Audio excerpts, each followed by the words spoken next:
Hello there once again, friends and enemies. My name is Toxy, and sometimes Yu-Gi-Oh! Players like to imagine a new mechanic for the game.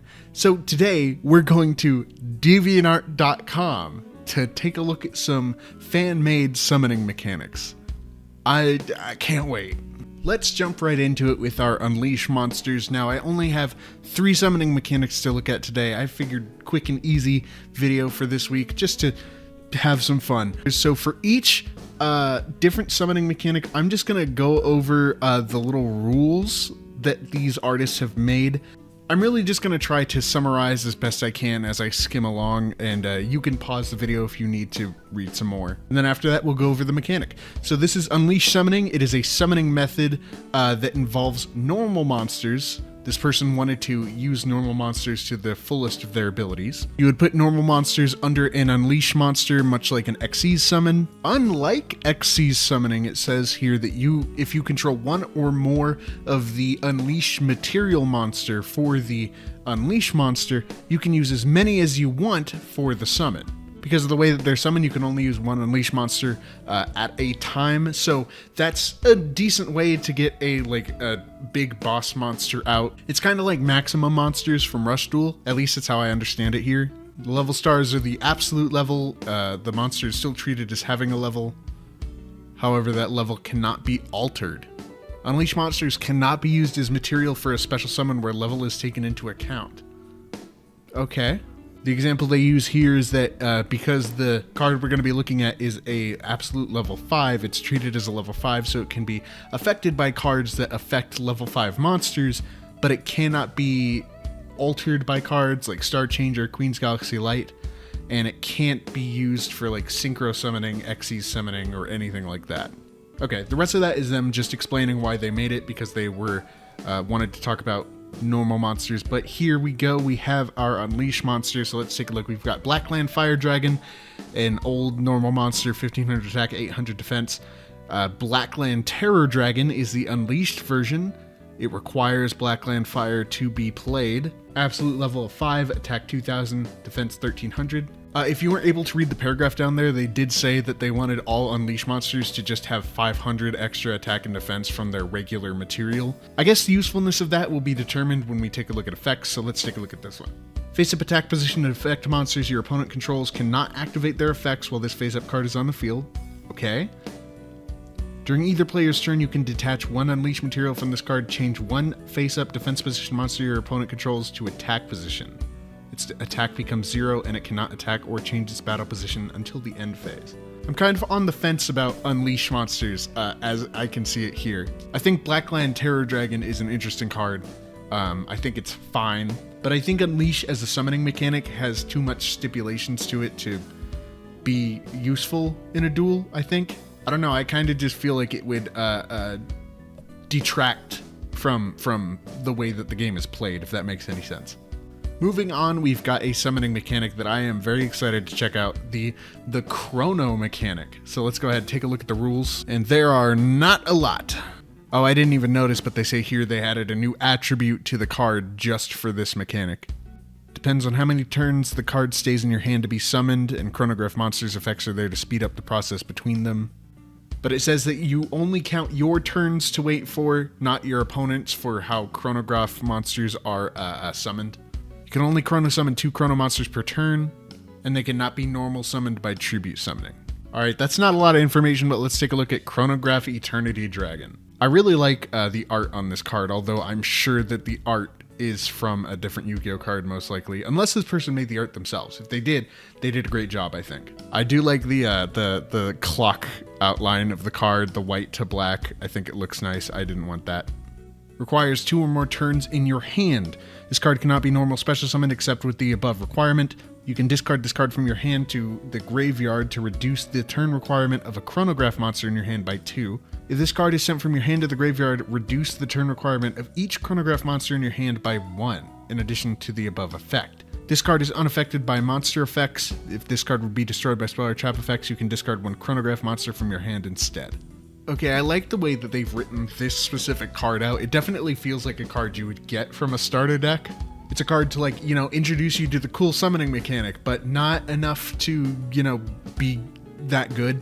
I like the idea of having cards have to wait in your hand, and I like the idea that cards can, make that wait time go by a little bit faster. I think it's interesting that I'm pretty sure these 2 stars are like whited out because of the turn requirement or something. While I like the summoning mechanic, I think it's cool. I don't think this would be practical in regular Yu-Gi-Oh! I also think that if you're coming up with a restriction this detrimental for your summoning mechanics, like making sure that only a certain amount can be summoned per turn, you might have to rework how the mechanic works in your head. Although with the way that this mechanic seemingly works, as long as you don't make cards crazy easy to get out, I think it'd be fine. Like, I don't think you'd be summoning more than 2 of these per turn anyway. Taking a look at our last ones for the night, we've got Phasm Monsters. Oh man, this person came up with like lore on how these cards are created too. I like that. To be properly special summoned, Phasm cards must first be Phasm summoned or activated. If they leave the extra deck without being Phasm summoned or activated, they cannot be special summoned while they are banished or in the graveyard. Okay, that makes sense. It's essentially like the regular restriction we usually have for like special monsters. Phasm cards have a vigor count in place of a level or rank. A vigor count determines the level, rank, link rating, vigor count, etc. of all the material in the graveyard to be possessed if it was a monster. Okay, yeah, so they're supposed to be like ghost cards, like they possess monsters in the graveyard.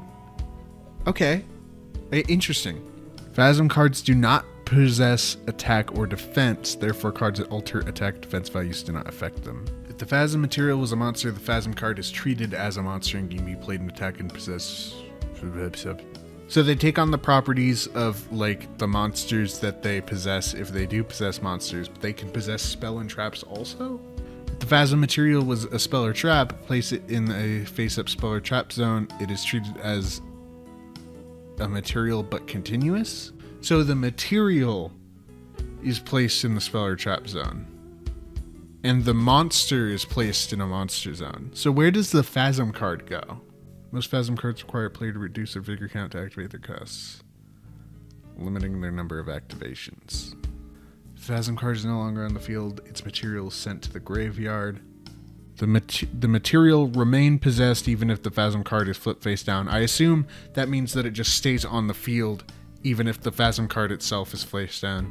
Phasm material is not treated as being on the field, but the Phasm card got its effects negated, a role reversal will occur. The Phasm card becomes the one treated not being on the field while the possessed card returns to the field. I feel like that's a little complicated. I understand what you mean though. If you negate the Phasm card, then every material that the Phasm card brought out comes back onto the field as though it were there in the first place. Wait, so if any of the materials are sent to the graveyard, the monster is destroyed? If any of the material is destroyed, that feels like a big flaw in the design of this summoning mechanic. Cards being possessed or used as a material in Phasm summon are not considered leaving the field. Wait, are being possessed by the Phasm material and being used different things? That doesn't make sense, I don't think. Well, in the graveyard, Phasm cards are treated as non-effect monsters. Wait, hang on. So if the Phasm monster can be special summoned without materials and still be considered a face-up monster just with no stats, then why does it get destroyed if one of its materials goes to the graveyard? That feels like a huge flaw in this. If a Phasm card leaves the field, banish any possessed cards. Oh my god, there's a whole other thing about the specific material listed on the Phasm card in the graveyard that was sent there from the field and put on the field.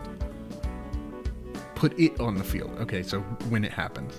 Possessing. Special summon the Phasm card or activate it by placing it over Phasm material in the zone where the latter is put. This kind of confuses me, but let's take a look. I can barely read that. I can't read that.